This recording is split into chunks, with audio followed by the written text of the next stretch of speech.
In every generation, there's one crash, one moment in time when everything you thought you knew about the economy gets flipped on its head. And in that chaos, wealth quietly transfers hands. In 2001, the dot-com bubble burst wiped out trillions, but anyone who held tech became rich in the 2010s.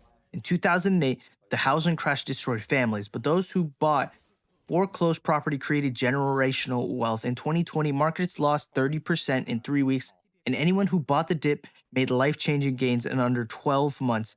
And now, the data is pointing towards another cycle forming, not a small correction, not a soft landing, a full reset moment coming around 2026. Your job right now isn't to predict the exact month or exact catalyst. Your job is preparing so that when the market finally breaks, you're positioned, you're calm, and you're ready, and you're on the right side of the transfer.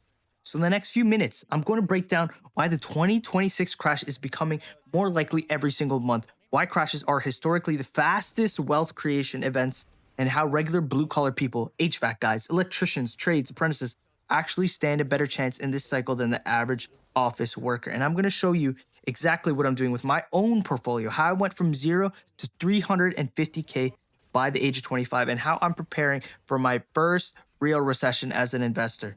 If you want this video pushed to more people who need to hear this, make sure you tap that button. All right, let's get straight into it. Here's how we're breaking this down. First, the signals that a 2026 crash is actually forming. Second, why crashes make more millionaires than bull markets. The third thing, assets classes that always get undervalued. Fourth, why tradespeople are in a unique position at this period in time. And the fifth, exactly how I'm preparing with real numbers. And finally, the biggest mistakes that ruin people during these recession periods. Let's start with the data. A crash is never caused by a single event. It's always a combination of slow building pressures that eventually snap. And right now, we're seeing almost every major pressure point tightening at the exact same time. The first thing, yield curve inversion. Strongest recession indicator. When short-term bonds pay more interest than long-term bonds, it means that investors believe the near future will be more dangerous than the distant future. This is called a yield curve inversion, and it has predicted every recession since the 1960s. It inverted in 2006, in 2019, and today it's more inverted than all three of those periods. People aren't just borrowing more, they're borrowing at higher interest rates. Credit card delinquencies are at a 12-year high, and auto loan are defaulting at levels we haven't seen since the great financial crisis. Buy now, pay later usage is exploding. We got a 50-year mortgage, for God's sake, or at least in the US, not because people want convenience, but because they can't afford basic purchases upfront. This is the type of pressure that snaps when a small shock hits the entire system. Companies are surviving right now because they raised the prices, but revenue growth is slowing, margins are shrinking, and layoffs are quietly rising, especially in white-collar office jobs. When companies cut jobs before revenue drops, it means they're preparing for a storm. Housing is the least affordable it has ever been in 40 years. Prices went up, rates went up, wages absolutely did not go up. Something has to give. It's either prices or the economy. Historically, crashes happen every 7 to 10 years. We haven't had a real recession since 2008, 2009. 2020, doesn't really count. That was an artificial shutdown. We're overdue, and based on the timing of monetary tightening, we land right around 2025, 2026 for the breaking point. This isn't fear mongering. This is the neutral rhythm of the global economy. Boom. Excess, tighten, recession, recovery, boom. And if you understand that, 2026 isn't a threat, it's a once in a decade chance. Most people think wealth is created during bull markets. It's not.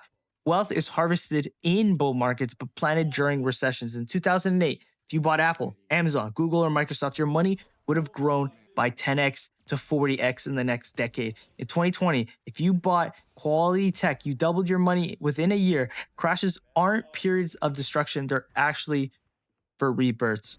Think about it this way. If you're 20, 25, 30, the worst thing you can experience in it is a decade with no recession because everything stays expensive. When the market is cheap, you leapfrog older generations. That's why the 2026 crash isn't something to run from. It's something to prepare for. There are three categories that always get undervalued in recessions. First thing, quality tech, AI, semiconductors, cloud. You can't kill these sectors in a recession. Nvidia, Microsoft, Tesla, Meta, these companies actually get stronger during downturns because weak competitors die off. And when the recovery hits, they absolutely roar. Second thing is index funds. The S&P 500 has recovered every single recession over 90 years. There has never been a crash the index did not recover from.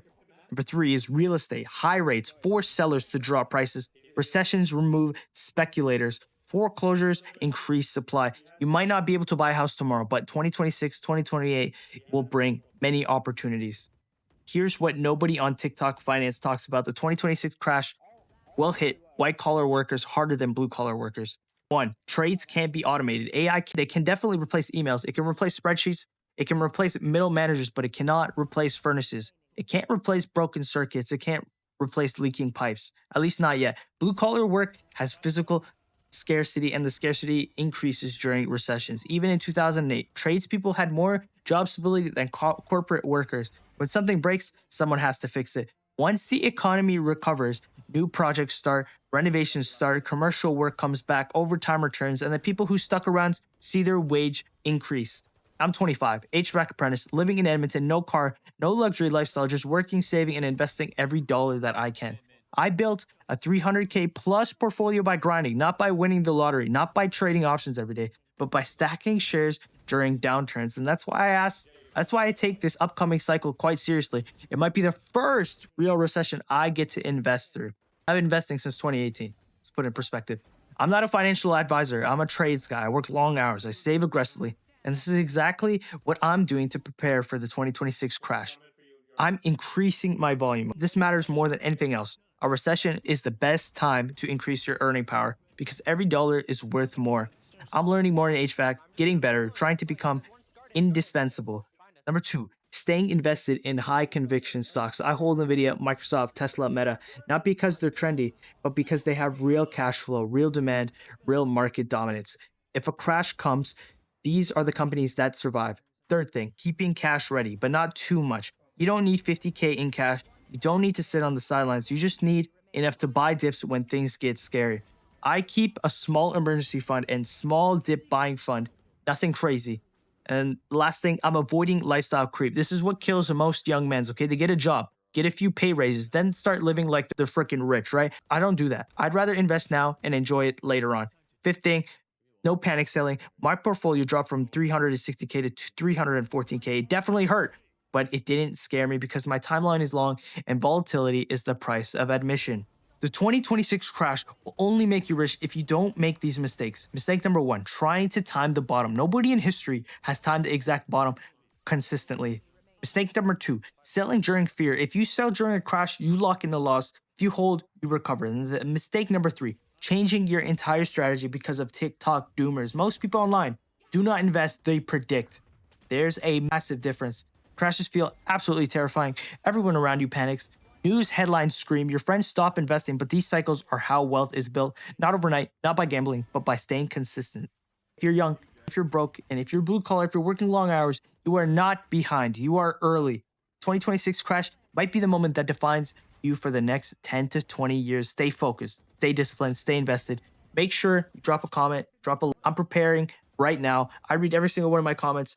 I appreciate you so much for your time. And if you're watching this right now, just know that I'm rooting for you, and I hope you have an amazing day. This is Papcam, and I'm out. Peace.